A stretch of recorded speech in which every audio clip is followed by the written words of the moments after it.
CI Nagaraju SIT విచారణకు break పడింది. CI Nagaraju custody అంశంపై సుప్రీంకోర్టును ఆశ్రయించింది సిట్.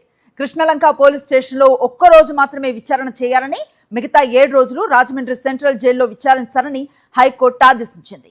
హైకోర్టు నిబంధనలను సవాల్ చేస్తూ సుప్రీంకోర్టుకు వెళ్లిన సిట్ పూర్తి వాస్తవాలు తెలియాలంటే రూల్స్ ను సడలించాలని కోరింది.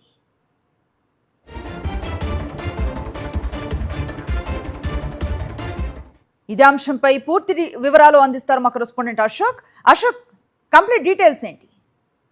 రాజు సాయి కృష్ణ లాగబెట్ కేసులో సస్పెండ్ అయిన సిఐ నాగరాజు ఎవరైతే ఉన్నారో ప్రధాన నిందితుడిగా ఉన్నారో అతన్ని విచారించేందుకు సిట్టు కస్టడీలోకి తీసుకోవాలని ప్రయత్నించింది. అయితే ప్రస్తుతం ఈ ప్రక్రియకు తాత్కాలికంగా బ్రేక్ పడిందని చెప్పుకోవచ్చు. ఏదైతే హైకోర్టు ఇచ్చిన ఆదేశాలను సవాల్ చేస్తూ సిట్టు సుప్రీంకోర్టును ఆశ్రయించింది. సిఐ నాగరాజుకు సంబంధించి కస్టడీలో ఉన్న సమయంలో పూర్తిగా విచారణ మొత్తాన్ని కూడా ఆడియో వీడియో రికార్డింగ్ చేయాలనే ఏవైతే కోర్టు ఆదేశాలు ఉంటాయో దాని మీద ప్రధానంగా అభ్యంతరం చెప్తుంది. అదే సమయంలో ఈ నాగరాజుకు సంబంధించి 8 రోజుల కస్టడీలో ఒక్కరోజు మాత్రమే కృష్ణలంకలో సీన్ రీకన్స్ట్రక్షన్ సంబంధించిన తీసుకురావడంతో పాటు మిగిలిన 7 రోజులు రాజమండ్రి సెంట్రల్ జైల్లోనే విచారించాలని హైకోర్టు స్పష్టం చేసింది. అయితే కస్టడీ విషయంలో ఈ హైకోర్టు పెట్టిన ఏవైతే షరతులు ఉంటాయో వీటి మీద అభ్యంతరం చెప్తుంది. ప్రధానంగా దర్యాప్తు అది సంబంధించి ఇవన్నీ కూడా తమకు కొంత ప్రభావితం చేసే అవకాశాలు ఉన్నాయి హైకోర్టు ఆదేశాలు. కాబట్టి ఇందులో పూర్తిగా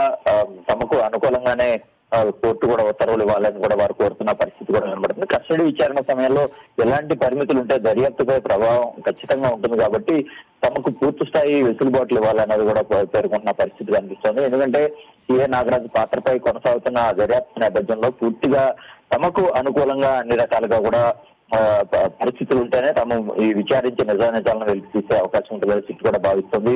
అయితే సిట్ తనను ఇరికించేందుకు కుట్ర చేస్తుంది. ఇందులో భాగంగానే కస్టడీ కోరుతుంది. విచారణ పేరుతో తనను టార్చర్ చేయకుండా రక్షణ కల్పించాలంటూ ఇప్పటికే నాగరాజు న్యాయస్థానానికి లేఖ రాసిన కూడా పరిస్థితి కూడా ఉంది. అయితే ఈ ఓవరాల్ నేపథ్యంలోనే ఇప్పుడు కస్టడీకి సంబంధించి ఇప్పుడు బ్రేక్ పడిందని చెప్పుకోవచ్చు. హైకోర్టు కావచ్చు, దిగువ కోర్టు కానీ లేదంటే హైకోర్టు కానీ ఇచ్చిన ఆదేశాలు ఏవైతేనో వాటిని పూర్తిగా సడలించాలి. పూర్తిగా ఈ కేసు దర్యాప్తు పారదర్శకంగా సాగాలంటే ఖచ్చితంగా తమకు వెసులుబాట్లు కల్పించాలని చెప్పి సిట్టు సుప్రీంకోర్టును ఆశ్రయించిన పరిస్థితి కనిపించింది.